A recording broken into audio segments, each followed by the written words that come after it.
Busugin tayo sa kasiyahan. Thank you, Chocolate. Ang dami naman palang tao. Kaya pala sabi ng mga kasama kong konsyal, tinatakot ako sa gilid. JTB, nakakakabang magsalita mamaya. O, pinapakaba nila ako. Pero doon sa may likod po, kanina po sila kausap ng kausap sa akin, sinasabi sa akin, JTB, gusto lang namin pustahan ka namin. Anong pusta? Kasi alam naman natin, pag si Yorme natatawagin mamaya, magtatayuan kayo panigurado. Magpapalakpakan kayo ng malakas. Tapos magsisigawan kayo. May sabi sa akin ng mga konsyal, JTB, pupustahan lang tayo. Sige, paano yun? Mamaya dinner. Pag nagawa mo rin yun, lilibre ka namin sa Manila Hotel. Pag hindi mo nagawa, ililibre ko rin kayo lahat ng dinner. Tingnan natin. Sige, tsaka dulo lang. Lalabas lang ako kunwari. Mga minamahal ko pong nanay at tatay, palakpakan po natin ang ating most outstanding counselor, ang batang kalye ng Sabano, ang magiging Congressman Joel JTB Villanueva! Sa baranggayan, bubusugin tayo sa kasiyahan.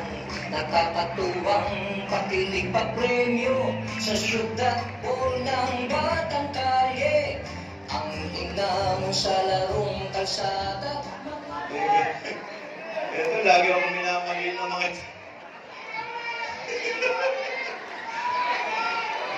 Tama na po. Maraming po salamat. Huwag yung pahalatang malakas ako sa inyo.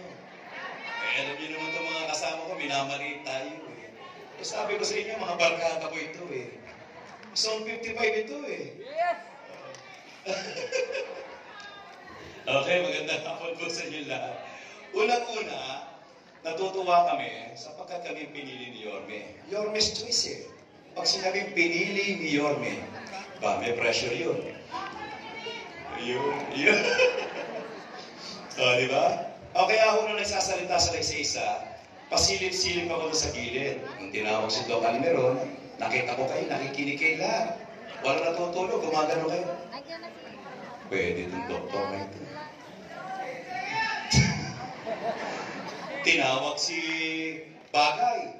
Sabi niya, maganda rin ang ginawa pala nito. Yung barangay chairman nito. Tinawag si DJ Bagatsin. Sabi, pwede. Parang si Basil Valdez kung kumanta. Si Eunice Castro, ay, kailangan natin ng pangkabataan. Iyo. May mga kanya-kanya kayong makarga. Sabi nung isa, Attorney Lady Quintos, kailangan natin talaga ng abogada. Magaling. At yung huli-huli, akala nyo nasasalita sa Plaza Miranda. Batikan na mambabatas. Si Consial Rino. Nakita namin, nandun ako sa gilid, ganon kayo ng ganon. Habang gumaganon kayo, ninenervous ako sa gilid. Lalo na, pinapakilala ko, ang susunod na congressman, ang pinili ni Yorme na congressman.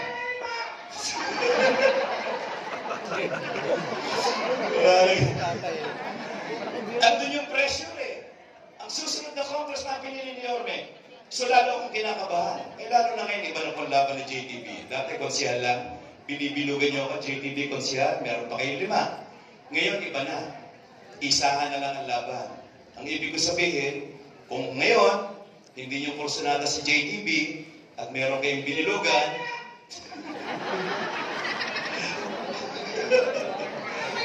may hamburger pa rin.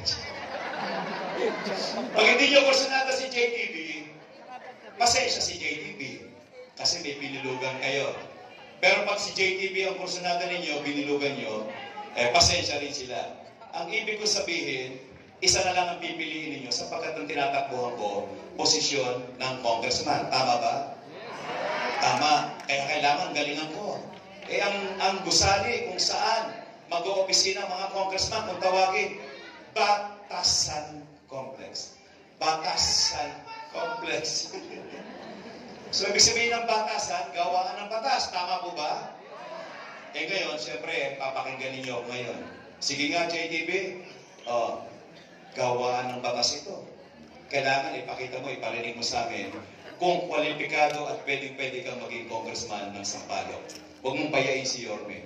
Kaya kanina, habang nasa gilid ako, nakita ko, binigyan naman kayo ng pamaypay po lahat. May pamaypay po ba lahat? Huwag yung itatapon yan. Dinonate lang sa akin yan.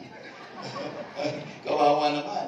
Okay, nakasulat po dyan, sa isang pahina dyan, yung mga batas na ginawa ni JTB sa loob ng 8 kalahating taon.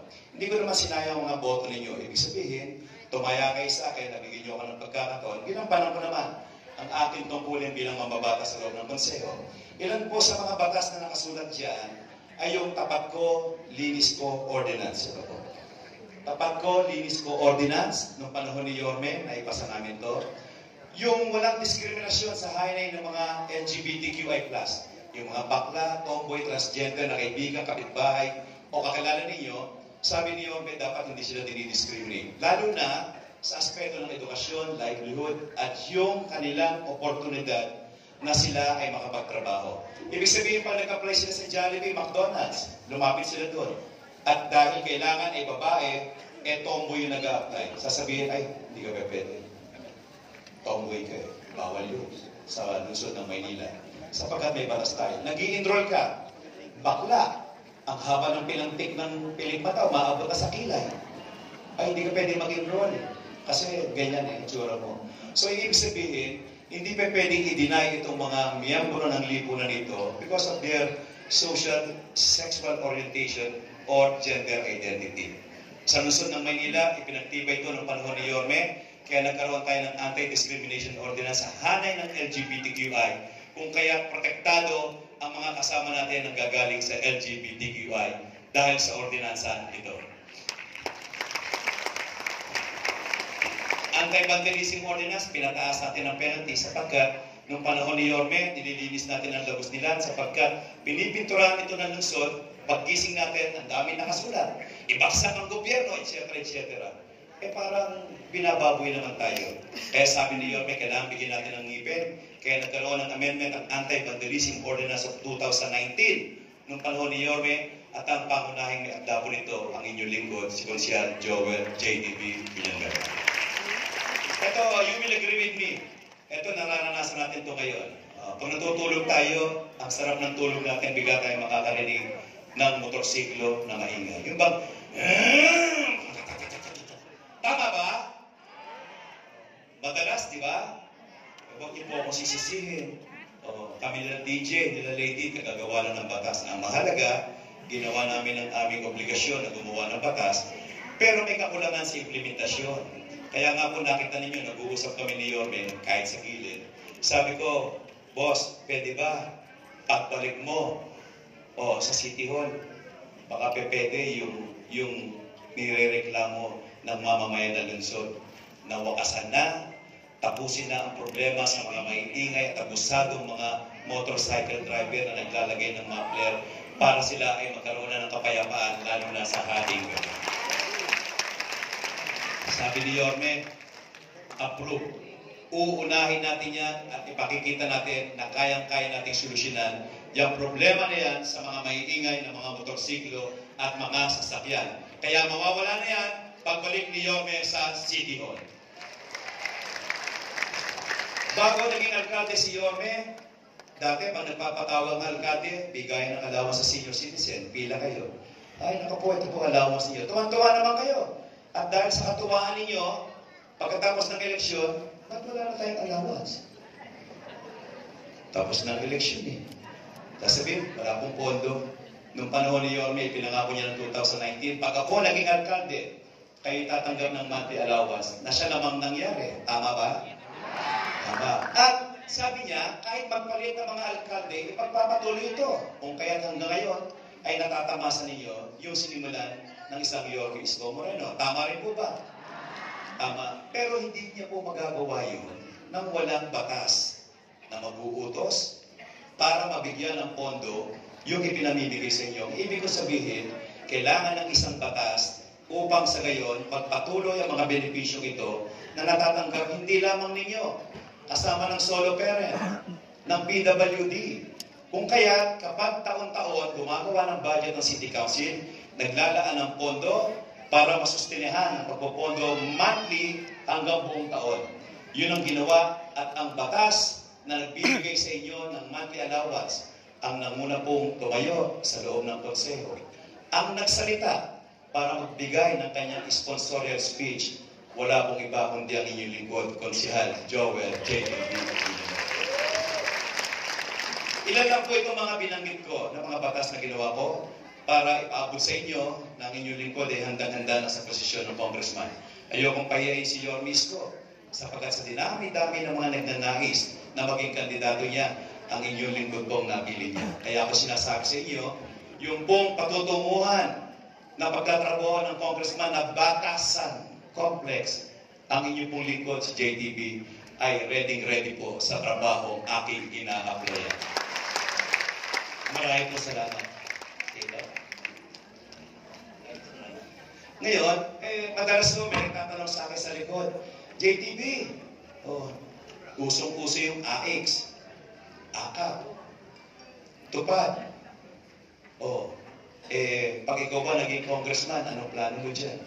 Sabi ko na ito sa mga pinatawag namin before at sabi ko, pag si JTB po nabigyan ng pagkakataon na maging congressman, yung pamamahagi ng AX, AKAP, tupad, scholarships, at kung ano naman mga financial aid na nanggagaling sa national government, yung pong lahat na yon ipagpapatuloy ni Joel JTB Villanueva.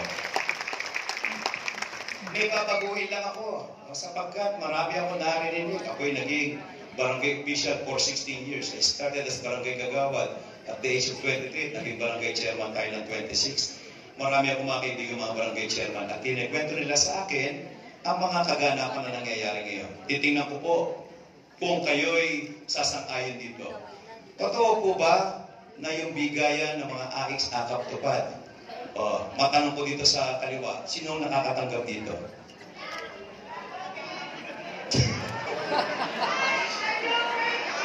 Taas na! Sino nakakatanggap dito sa kaliwa? Galit na galit. Galit sa kanan. Doon sa may taas sa balcony.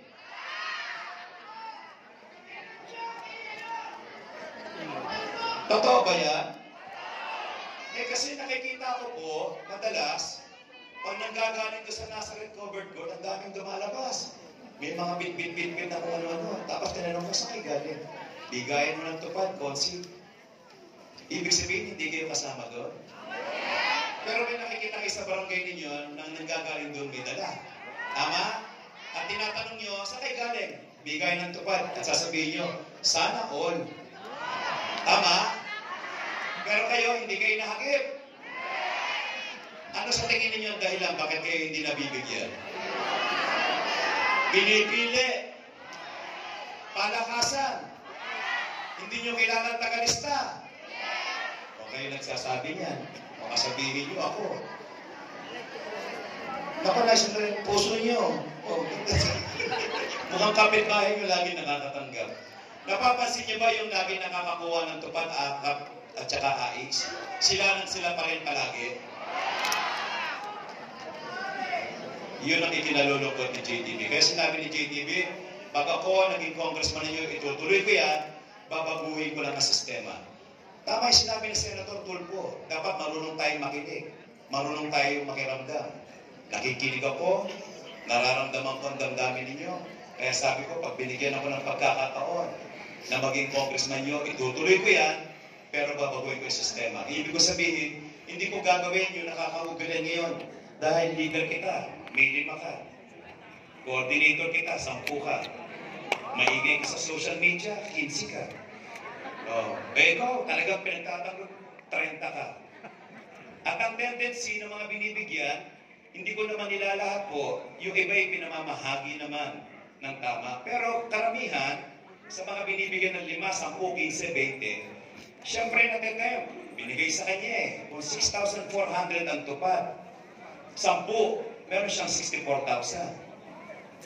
Kaya ang nangyayari, yung binigyan, kakausapin yung kaibigan niya, pare, bibigyan ka ng tupad 2,000 ka lang dyan Kumita pa!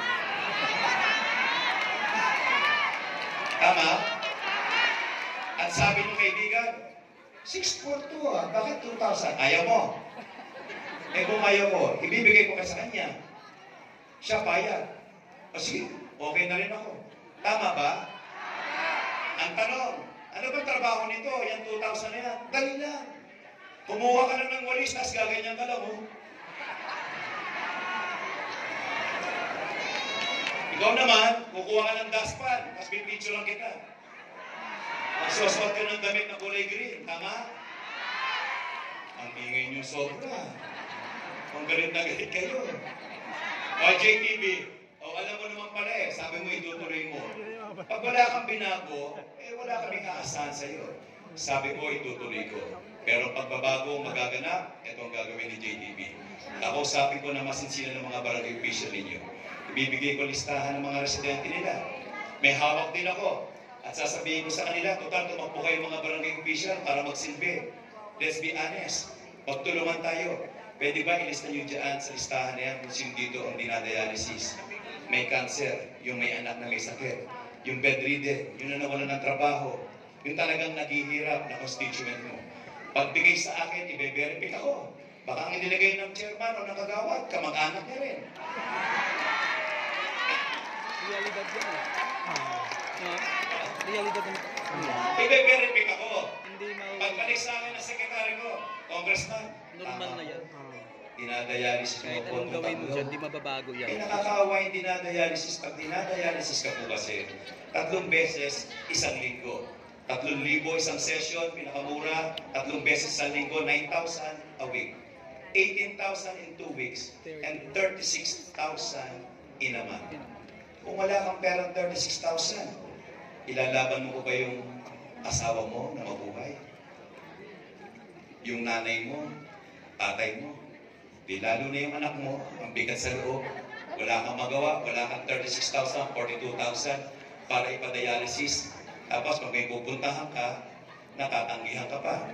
Ano ba, mabigyan ako ng pagkakataon na maging congressman ninyo? Kaya titiyakin ko na ang unang babaksakan ng mga financial aid nito, walang iba kundi yung mga taong talagang nangangailangan ito sa inyong mga barangay. Scholarship, may kumakalat. Baka pag nag-iba, mawala na raw ang scholarship o para magkaroon ng kaliwanagan.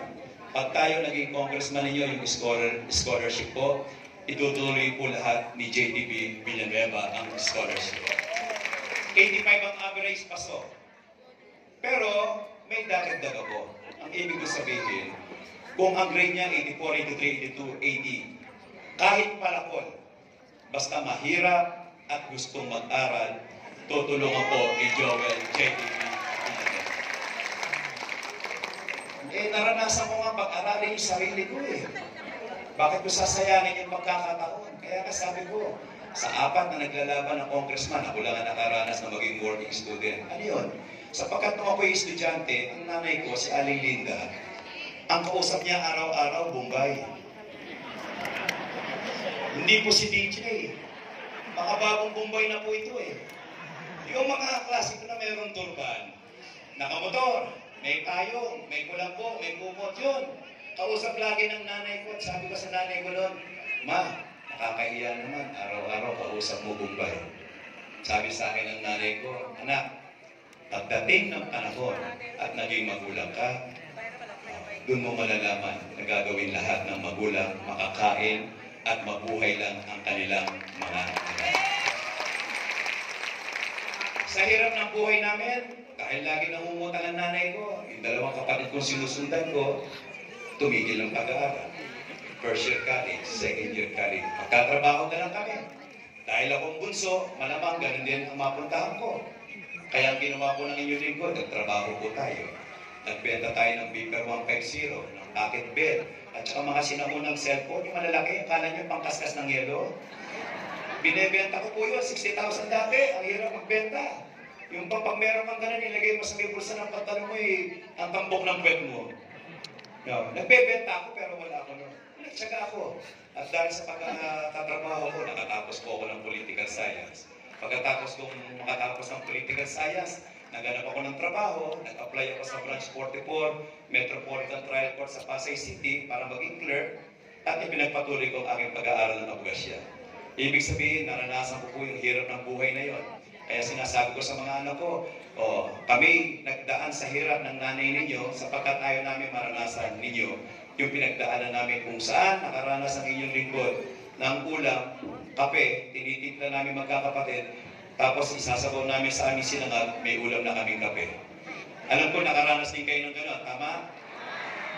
Naranasan ko rin na minsan, nakautang ang nanay ko, nagluto ng pork chop, may natirang mantika after 3 days, kukunin namin yung mantika na yun na meron konting talsik-talsik na mga alam nila, pork chop.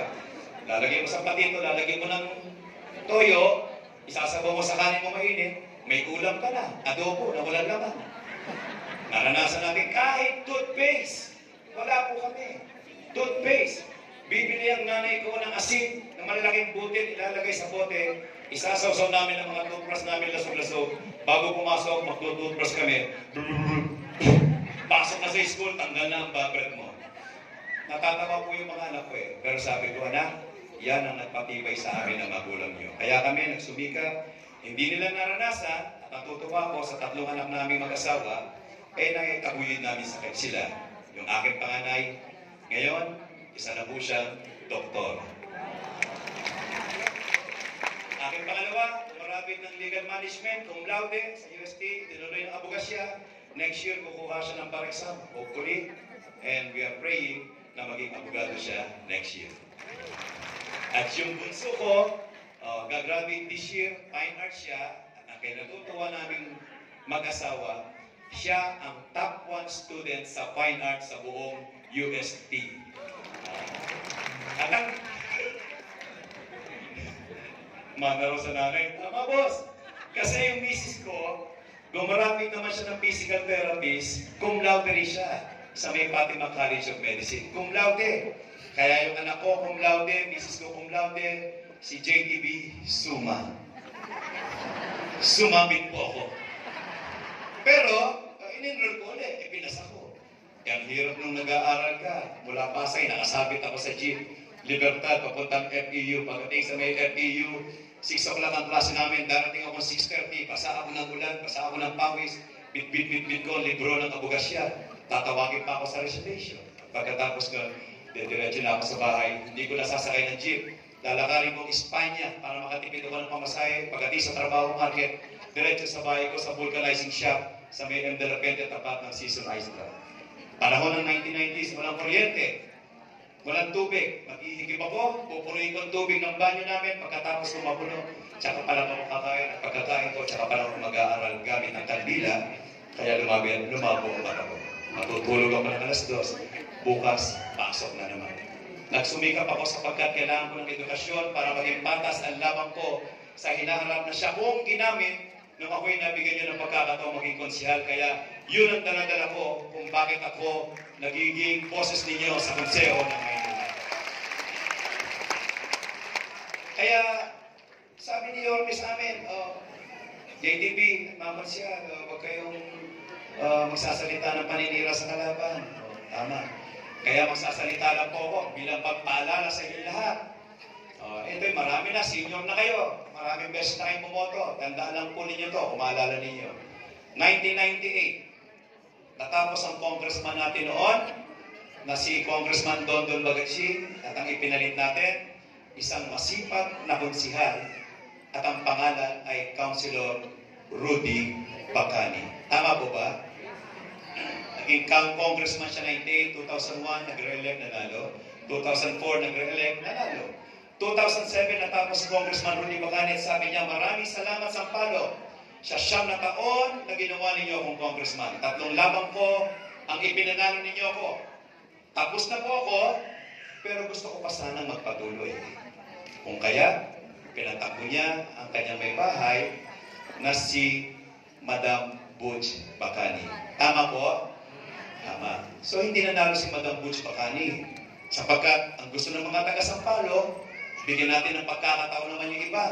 Sila naman ang bigyan natin ng pagkakataon at iba naman ang gawin natin congressman. Kaya noong 2007, ang ginawa nating congressman, isang masipag na konsihal at ang pangalan niya ay si Councilor Tricia Boloan David. Tama po? 2007, 2010, 2013, nag-re-elect, nanalo. 2016, sabi ni Congresswoman Tricia, maraming salamat sa Sampaloc. At marami tayong mga scholar na napag-aral at napagtapos. At pinagpapasalamat natin kay Congresswoman Tricia yun. Subalit sabi niya, tapos na po ako, pero gusto ko pang magpatuloy po sana.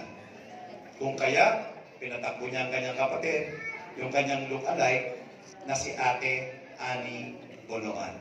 Nakakandaan ninyo, ha? Pero hindi rin siya nanalo. Sapagkat ang gusto ng mga taga-Sampaloc, gusto namin bigyan ng pagkakataon yung ibang mga nagsisipag na mga konsyal. Yung iba naman, sila naman ang bibigyan natin ng pagkakataon. Kaya noong 2016, ginawa nating congressman isang masipag na konsihal noon at ang pangalan ng konsihal na ito, si Councilor Edward Maceda. Tama po? 2016, 19 nagre-elect nanalo. 2022 nagre-elect nanalo. Mga kadistrito, sa June 30, taong kasalukuyan, tapos na po si Congressman Edward Maceda. Hindi na po siya nag-file kasi end contract na. Pero kagaya ng dalawa, sabi niya, maraming salamat sa Sampaloc. Sa siyang na taon ay binigay niyo sa aking pagkakataon para maging congressman ninyo. Gusto ko pa sanang ipagpatuloy yung mga serbisyong nasimulan ko, kung kaya, pinatakbo niya ang kanyang butihing may bahay. Ay, hindi ko po sinasabing hindi kwalipikado at hindi nila karapatan yun. Lahat po yan, may karapatan namin, lahat po kami kwalipikado. At maraming salamat kay Congressman sa mga naitulong niya sa akin. Pero kagaya ng inihalimbawa kong nauna, ang mga taga-Sampaloc ay kumikilala ng mga bagong mukha at nagbibigay ng pagkakataon, lalo na sa mga nagsipag naman at gumawa ng kanyang tungkulin kung ito ay incumbent. Kaya ipapatawag po kayo nito sa mga darating na araw. Pumunta kayo sa Nazareth, covered court. Papatawag po kayo niya. At pag pinatawag kayo, magkakaroon kayo ng pagkakataon marinig sila. Baka sa patawag na yon, marinig ninyo, sasabihin ng ating congressman, mga kadistrito, baka pwede nyo naman tulungan ito. Siyempre, sasagot kayo. At sasagot kayo, talaga, tutulungan nyo ito. Sa ilong. At siyempre, asahan ko po yan. At siyempre, magpapalakpakan kayo na malakas. Kasi pag hindi kayo nagpalakpakan, baka hindi kayo mabigyan. Bigayan na. Bigayan na. Uwian na. Yung magkumare, pupunta sa siyar. Pagdating sa siyar. Mare, magkano? 2,000. Ayos. Paglabas ninyo, nakabang sa pintuan. Aasahan ko po kayo. Opo. Pag-uwi ninyo, uwi na kayo sa balik-balik. Habang sinisilid niyo yun, sasalita kayo ng ganito. Pasensya ka na, congressman. Una-una, hindi naman namin hiningi ito. Pangalawa, tapos ka na naman.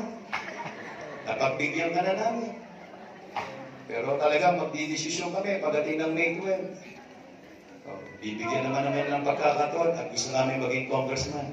Si Joel JTB Villanueva.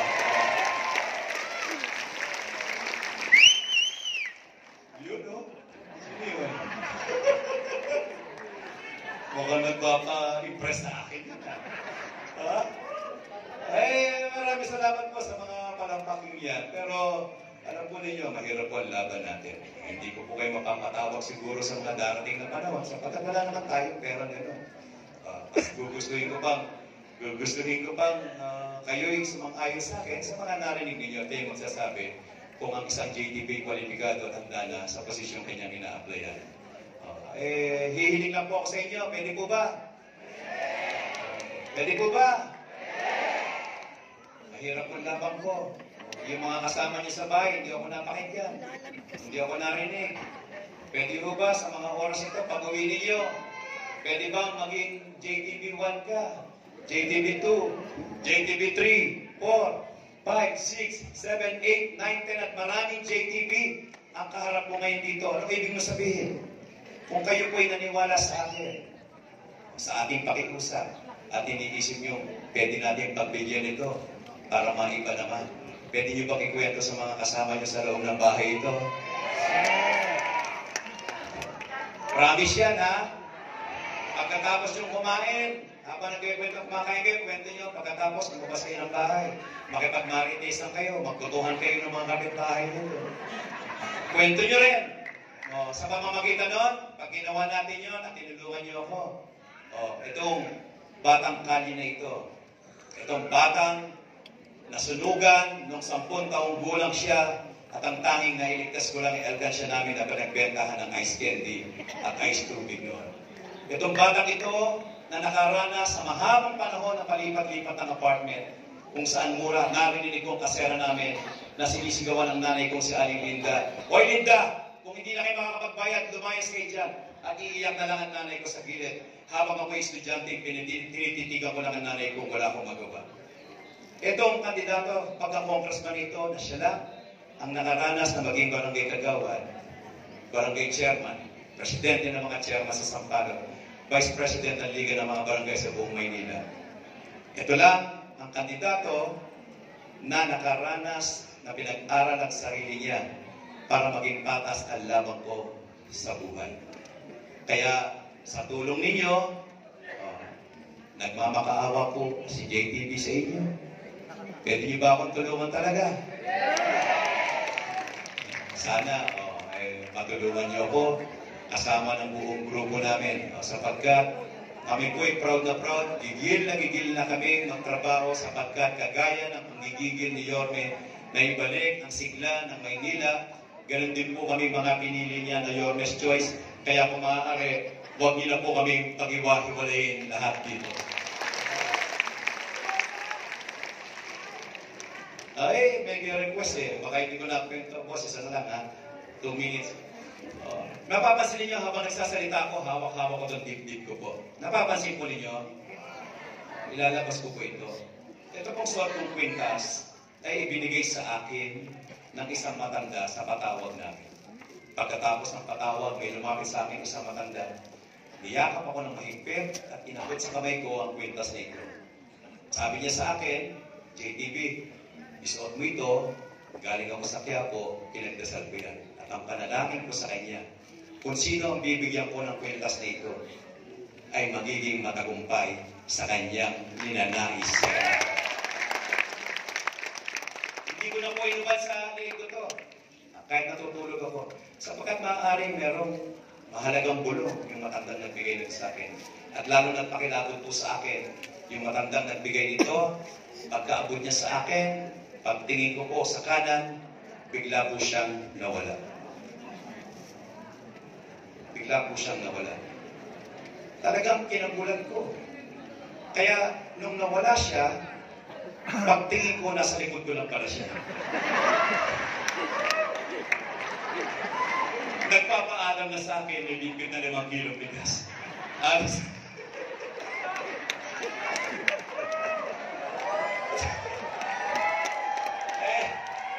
Hindi, nagulat din ako Ha?